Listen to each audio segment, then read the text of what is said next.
Haize Bobby in the building today, man, holding it down on NBA Central. We're going to be talking about Nikola Jokic and why it's important that this season end with not just an MVP trophy, but with a title for him. We're going to get into all that and more right after this.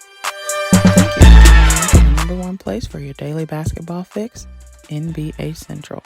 Hosted by the one and only CEO Haize. All right, Bobby, we here to talk about Wow. Nikola Jokic. Before we get into it, bro, how do you feel about Nikola Jokic as a player? You know, Kendrick Perkins said some wild shit saying that he's white and stat padding, bro. Like, Bro.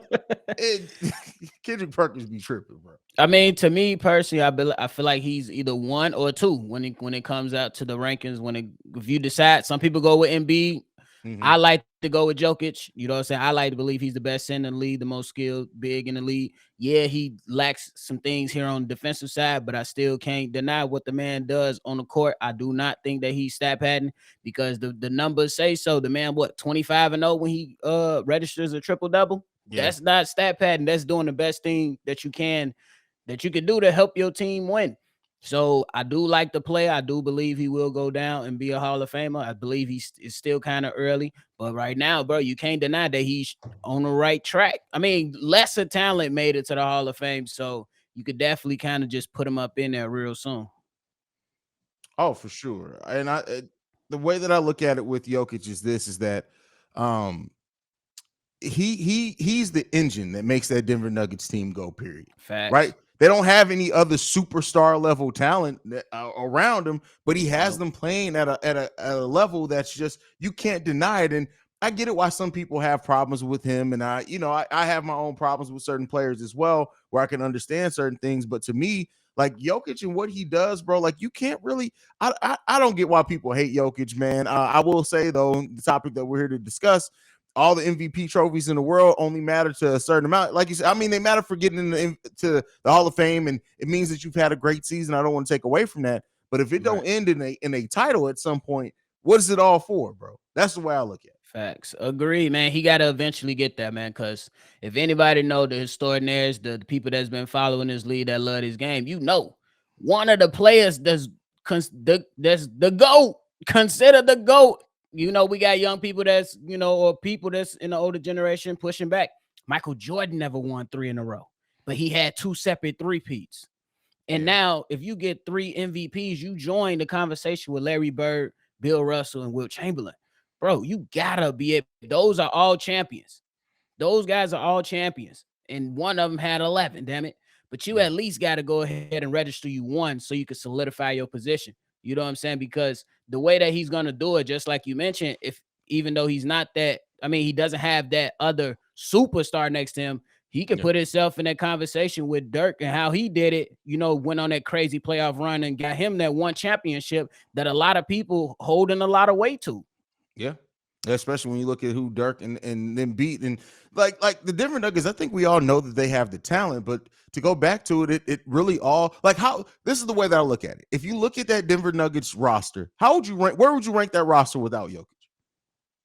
I mean, I would say it's I wouldn't say they're gonna be trash, but I say probably, especially in the West, you'll probably be a play-in team. You're a play-in team, and he has them towards the top every single year by just the way he's able and what they're able to do. They're able to build out depth on that team that not a lot of people are doing, because as long as you have players that are gonna play some solid defense, rotate without the ball, move without the ball, Jokic is gonna find you. He's gonna get you open shots, and it's gonna make you look that he's gotten a lot of people paid, is what the way that I'll look at it. But it got to come with a title. And this isn't to crap on him as a player or anything. He's 28 years old. He's still got a lot of years left ahead of him.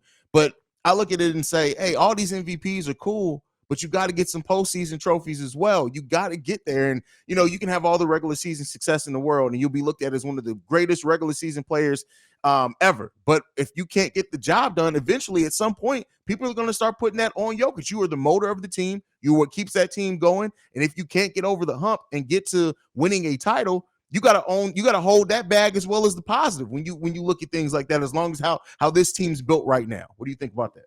Yeah, I think that's a good point, bro, because even though some of the players, that don't have the accolades of him, we always go into these conversations with the what if. You know what I'm saying? The Allen Iverson. What if he actually did capture a championship? What if Chris Paul, it took him so long to even get to the finals, was up with a lead in the finals, and he, didn't complete the job.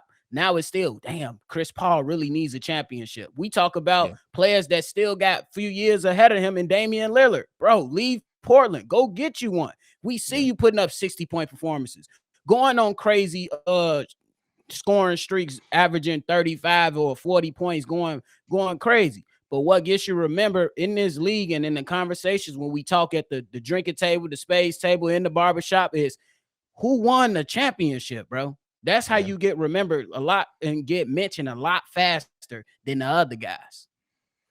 Yeah, I mean that's what it boils down to, is getting that title, getting at least one. And Jokic is a great player. He's going to be an all-time great. He's going to be a Hall of Famer just by the nature of him winning 2 MVPs already, and there's going to be another one to come. But the Denver Nuggets have to have this season, and you look at the depth of that team and things like that. Especially if Michael Porter Jr. is going to be healthy, who gives them a huge scoring boost that they need. Yes. You have to be locked in. You have to win that title. You have to go to that level. This season, I look at, we talked about it before. I think it was me and Steve had an episode on like just players with the most to lose, or who need the to actually win a title now. And Jokic is right at the top of that, man. And Agreed. you can't keep going through these seasons where you have these amazing regular seasons, and then the postseason comes and you get eliminated, right? Like you don't even make it to a finals. You can't keep having that, bro. He got to have an appearance and he got to complete the deal, because the pressure is just going to continue to come. Because, like, this year, the man averaging a triple double as a center. Yeah. We gave Russ his credit first, and then we like, yeah, Russ, you got to go get you one now, bro. Because the way he did it 3 out of the 4 seasons, like that's crazy.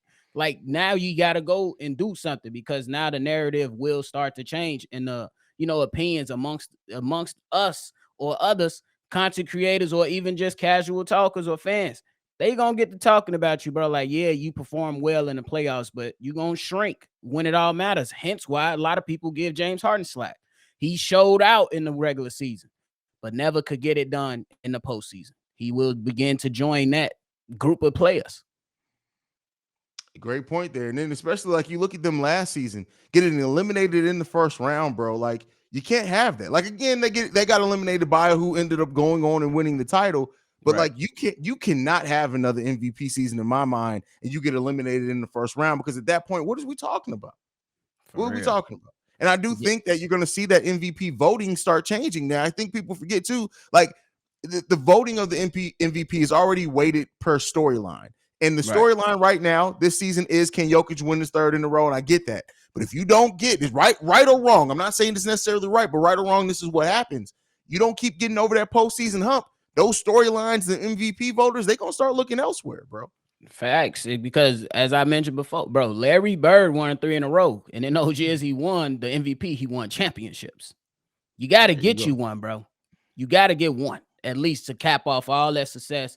You know what I'm saying? To me, if we ask anybody, he definitely right at the top, along with some other players too. But I believe the pressure is definitely, going crazy on him as a person, as a player right now for the Denver Nuggets.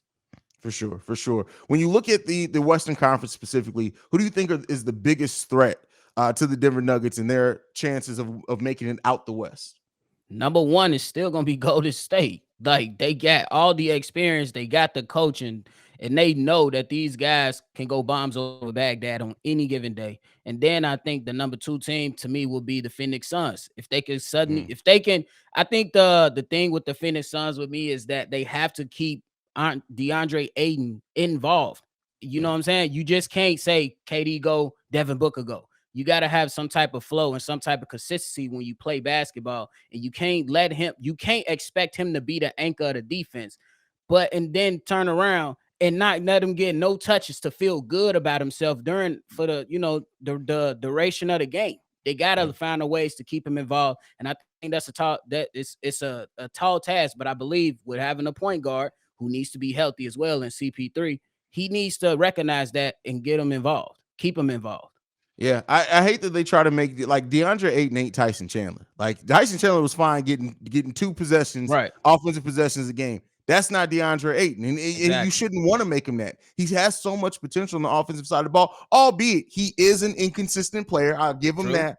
But like he has so much potential, and that's how you have to keep him engaged and involved. And if you do that, you're going to get the best out of him. And I do think I agree with you. The Phoenix Suns are the biggest opponent, I think, for the Denver Nuggets, Mhm. especially as they are building this chemistry over these last remaining 20 or so games, and just how good that offense looks when it's rocking and rolling. But I do think that the Phoenix Suns have that gear that they can kick it into defensively at times. And you look at like who they're bringing off the bench, things like that.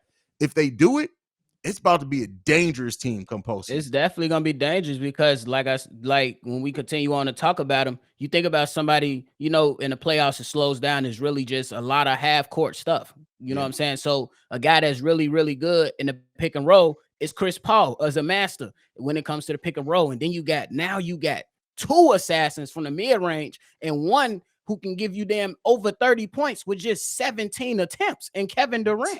Crazy, bro. Like, that is crazy. So once they get it clicking, hey, look out. Look out. I'm going to ask you this question about, I know this isn't technically on topic, but I just want to ask you because they've won 3 in a row.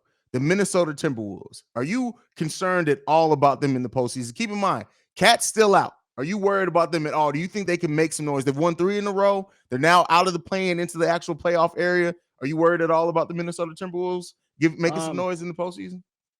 I think they can, but I think that with how soon does Cat get back? Because, once you insert a player, everybody ain't Kevin Durant to where you could just plug and play. Now that you insert a Cat back into there, who, when he was there, didn't look pretty damn good lined up aside Rudy Gobert. Mm-hmm. Without him, they've been much, much better. So I think they can make some noise, but it's going to all be predicated on how fast can Cat come in and just fill the void and go with the flow, and how do they keep him involved? Because we know he nice, bro. Yeah, for sure. Well, man, you got anything left before we go, brother? Nah, man, just make sure y'all tune in, subscribe to this channel here. Definitely stay involved, and let's continue to grow. It's going up. Yeah, that's it, man. Y'all make sure y'all hit that subscribe button. We're going to keep giving that fire daily content. Lately here, you've been getting 2 videos daily because me and Bobby been working. So make sure you guys hit that subscribe button, man. We're going to be the best place to come in for your breaking news, topics, everything like that, especially once the playoffs start, because our team probably ain't going to be in the playoffs. So we're going to be able to focus just on this channel during the playoffs, bro. It's going to be tough, bro. That's tough. We stink. Yeah, man, the Bulls stink. Make sure you guys follow us, though, at NBA Central Pod. You can send us any feedback, questions, comments, concerns, NBA Central Show at gmail.com. And then lastly, any text messages, voicemails to be for a mailbag episodes. If we start getting some in, we'll start having mailbag episodes. 773-270-2799. That's it for us for today. Peace, y'all. This has been a presentation of the Breaks Media.